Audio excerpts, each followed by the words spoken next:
The Ericofon DBJ 500 was developed during the 1940s by a team led by innovative Swedish industrial designer Ralph Lysau and overseen by Ericsson's head technician Hugo Blomblad.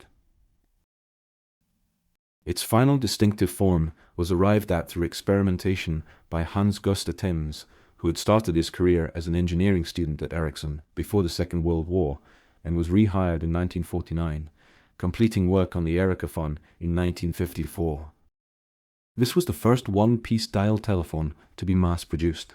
As long ago as 1930, Siemens and Halske in Berlin had designed their Model 29, nicknamed the Hockender Hund, squatting dog, or the hambone, but only a single run of around 500 Hunds was finally produced in 1958. The Ericofon's distinctive form was made possible using ABS, a then new thermoplastic, that enabled the Ericofon to be made in 18 different colors.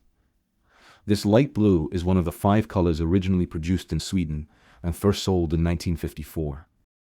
Fitting a conventional telephone circuit into the compact interior of the Ericofon demanded ingenuity.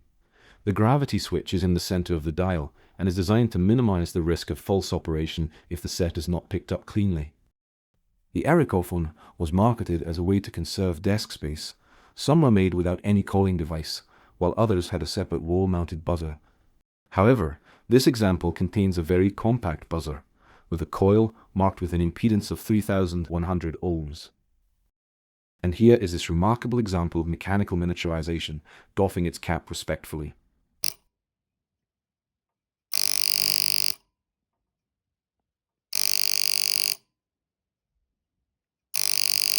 Now seen as a design icon, the DBJ 500 was not a sales success in the USA, as the Bell system looked unfavorably upon it. When production of the Ericofon 500 ceased, a considerable number of empty ABS cases found their way to General Deere in the UK, who fitted them out with a tone collar and a DTMF, or touch-tone keypad, that appears to be French in design.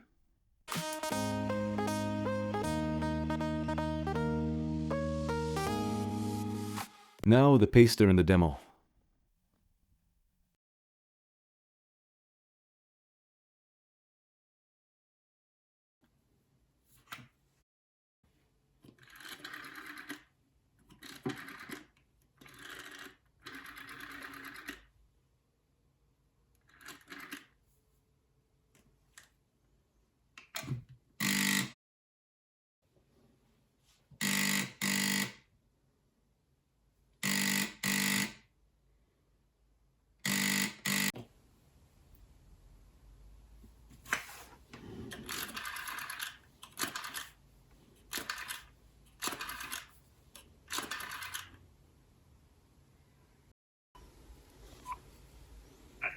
Stroke, the time from BT will be 2:55 and 50 seconds.